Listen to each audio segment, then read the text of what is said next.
Never run out of battery again with the INIU portable charger, the slimmest 10,000 milliamp hour power bank that keeps your devices charged on the go. Stay powered up wherever you go. Click the link in the video description to shop now on Amazon. Microsoft is taking action to protect users from some of the most dangerous threats out there.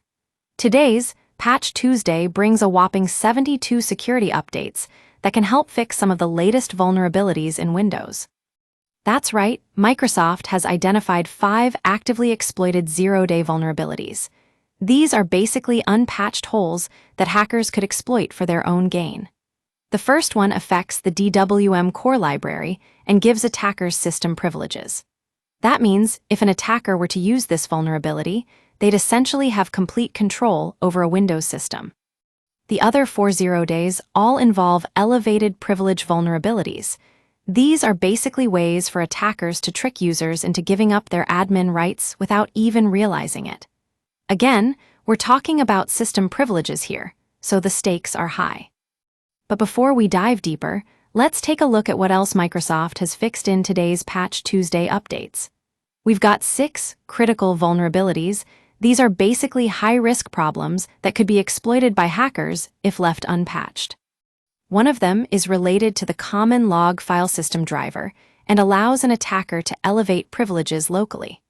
That means an attacker could potentially take control of a Windows system without even needing admin rights. Another one affects Microsoft Edge, where an attacker could execute code remotely through Internet Explorer. It's not just about clicking on links anymore. Hackers can now trick users into installing malware or remote access tools. Microsoft has also fixed issues with the scripting engine, which allows an unauthorized attacker to gain remote code execution. This means that if a user were to click on a specially crafted link in Edge or Internet Explorer, they could be tricked into executing malicious code. Now let's talk about some of the details behind these vulnerabilities and how Microsoft has fixed them.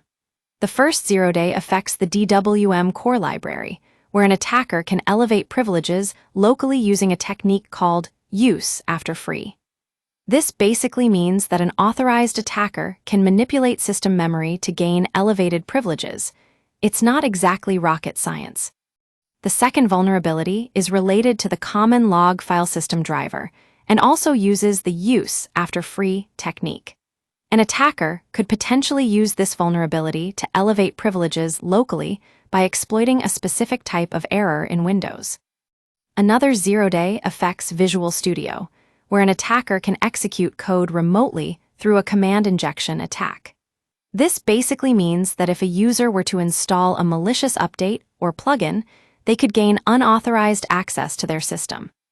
The publicly disclosed zero-days are the Microsoft Defender for Identity Spoofing vulnerability and the Visual Studio Remote Code Execution vulnerability.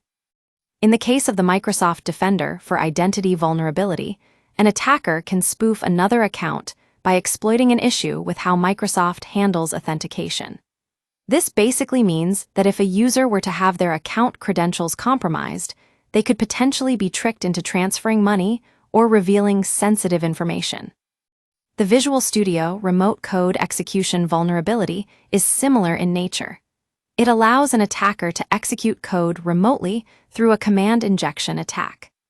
Microsoft has also fixed a number of other vulnerabilities in today's Patch Tuesday updates, including issues with the common log file system driver and the scripting engine.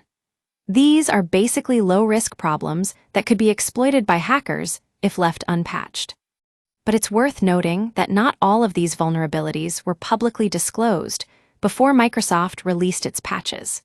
That means that some users may have already been targeted by hackers using these vulnerabilities without even realizing it.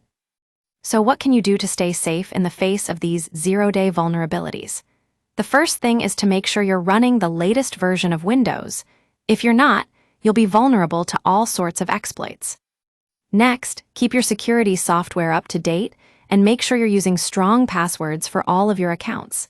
It's also a good idea to use two-factor authentication whenever possible. Finally, always be cautious when clicking on links or opening attachments from unknown sources. Hackers are getting smarter by the day, and one wrong move could leave you vulnerable to attack. Stay safe out there.